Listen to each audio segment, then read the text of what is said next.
After taking the first continent out of the three that were on this rock, everyone was chomping at the bit to get this battle over with, as the faster this battle was over, the faster we could go home to our families.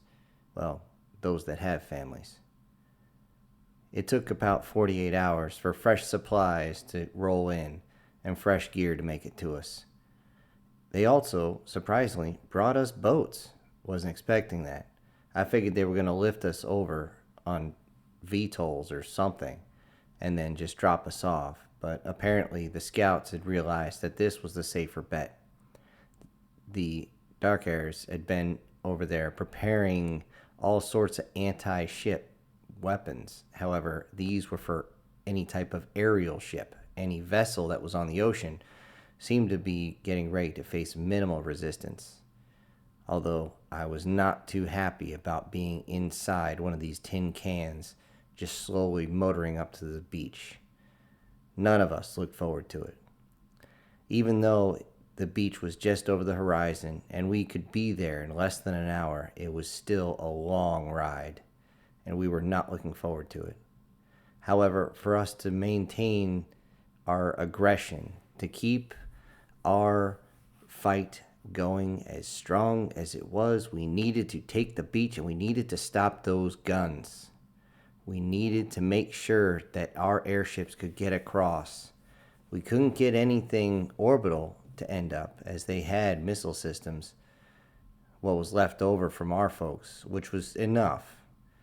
As the man says, there's a million ways to die in space, and they all suck. Regardless of that, we all got ready. The boats sat very, very low in the water. In fact, the majority of our bodies were actually below the waterline as the boats made their way. The tops themselves were armored, designed specifically to deflect blasts off them. This was our only protection.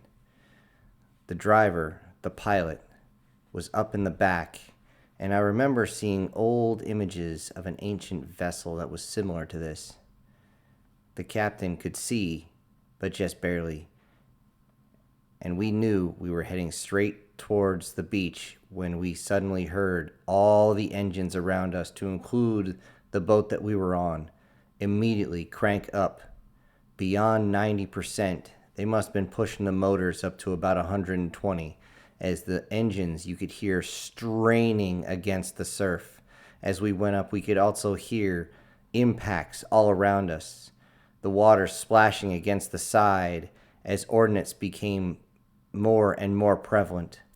The pilot in the back got smart and he began to move the ship back and forth, but he neglected to tell us as we ended up being thrown against the side, one after the other. I looked back, and the Angel towards the rear of the craft was able to hold herself up without much issue. The rest of us bounced up against each other. And then we heard it, that unmistakable sound of the beach. The sand went underneath the boat, and immediately the door dropped in less than a second. It was a free fall door, and suddenly we were out in the open. We ran out as fast as we could under a hail of any type of ordnance that was coming down. This was not standard bullets or bolters. This was not any type of energy weapon that we knew of. But ordnance was still coming in just the same. They must have thought we were nuts to hit the beach with such a massive force. However, with such a force, we could overwhelm their defenses if we continued to push. It was something out of one of ancient Terra's old battles. As we pushed our way to the beach, we didn't have any fences or wires or obstacles to come across, and there was no cliff face to enter against. However, we did still have to climb up above the sand line and onto the shore itself. And then, and only then, would we be face to face with the enemy. Our Angel tried to lead the way, but she didn't realize that she stuck out amongst all of us, and the enemy decided to fire directly at her. We saw her get thrown to the side several times with ordnance, and she had to crawl her way back up. More than once, several of our men grabbed a hold of her underneath her armpits and dragged her behind some sort of cover as she got her wits about her again. However, this gave us the opening we needed. This is what we needed to get through as the ordnance was aimed at her and not the rest of us as we charged the positions. And when we finally got there, we found out the positions were barely occupied at all. They had the right weapons. They were positioned in exactly the right place, but there was almost none there. It seemed like those behind were simply a skeleton force, somehow designed to slow us down, but there was no way they could stop us. Or did they just not know we were coming? It didn't matter. Continuing to push forward, we could hear over the radio them relaying positions of the artillery and also the missile batteries. We continued our way up, and our angel caught up to us very, very quickly and began to use herself as kind of a decoy as she would jump around and we would just see her almost fly through the air. Her white hair flailing up as she did, raising her sword in one hand and her bolter in the other, firing away. It was almost in slow motion as our angel flew through the air. Our angel of darkness came down like the hammer of God onto the enemy lines, and we bust through. With bolter and bayonet, we struck through each of the lines, and every one of the Dakar ended up at our feet, most of which had been blasted several times. It was very common that one would sit there with their bolter rifle and fire several more times into the body just to make sure the fucker was down. We didn't know. These things were known for jumping up out of nowhere, and the last thing we needed is one surviving. But it was strange. There was still not as many as we thought. Considering the fight that we had on the previous continent, this whole place should be coated with them. But they're not. It was odd. It was very, very, very odd. But we didn't have time to think about it as we continued our push. This was the smallest of the 3 continents, and it would take us about 4 days to push across. And we did so without hesitation, without sleep, without stopping. We continued. The enemy was seen trying to get their affairs in order, trying to get their guns adjusted so that they could stop our onslaught, but we were coming too fast. This old-fashioned blitzkrieg came across their land, and they only had one choice of survival: to run. Of course, they don't run. Not unless ordered to. It was amazing to see them actually standing there, many of them holding simple whips, though those whips were coated in some sort of barbed material to make sure that if they did hit you, it would be enough to almost pierce all the way through our armor, and if God help you, it hit you in one of your unprotected areas, would slice through you and rip through you like you chainsaw.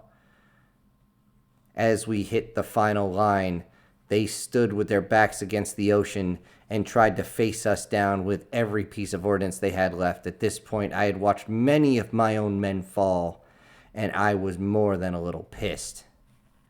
However, not nearly as much as our angel. That angel of darkness still continued. I don't know how she kept the ferocity going, but the sheer hatred in her eyes as she would bring her sword down and slice into one of the Darkairs and just tear it to pieces. She eventually would run out of ammunition and holster her bolter and then simply go at them, taking multiple hits in her armor as she continued to fight her way through. The rest of us, seeing her, would never leave her behind. And never fall behind either. We pushed as hard as we could until we reached the ocean, and the last one stood there and dropped to its knees as it finally ran out of blood, taking over a dozen different bolter rifle hits. It was done. As we peered over the area, we all looked to see the destruction. We were all still pumped full of adrenaline, all of us still wide awake. And then something jumped out of nowhere. I saw it come up. It went right after our angel. I was not going to let this happen. I raised my rifle up across my body and jumped in between the two. It was one of the Darkairs. It had come back, and this time it had a blade. It was going to pierce through our angel, but I didn't let it. I deflected it with the rifle, but still it came down, shoving the hilt clean through my chest plate and right into my abdomen. The hilt got stuck in my armor. I looked up as I could see my blood squirting out straight across Darkair's face. And then, without a moment's hesitation, that bright blue sword swung across and chopped the Darkair in half. The look of fear in its face. It must have known the moment right before it happened. I looked up at our angel, and she looked down to me, again with a little bit of fear in her eyes. She picked me up, yanked the blade out of me, which was a bad idea as I could feel myself start to bleed out as it squirted all over the place. It must have nicked one of my arteries, I thought to myself. I looked up and didn't realize I had blood on my hand, and I said to her, "My angel, protect them. Bring them home." And then my eyesight began to fade. I slumped down as I did not have any feeling left. My adrenaline had left me, and so had much of the blood. Medics were already on me as I saw the look of sheer hatred in her eyes. As she looked around, it wasn't just me on the ground, but so many of us had fallen prey to the enemy's weapons. She looked at her hand, and she clenched her fist. Then she looked at her blade and ignited it once again in that blue electric shine, and the hatred had returned to her eyes. We heard the scream of a few of the Darkairs that had somehow survived, that we had somehow missed. And the last thing I saw was her scream and running with her blade already cocked back, ready to take down another one of those demon bastards. And I thought to myself, hell hath no fury.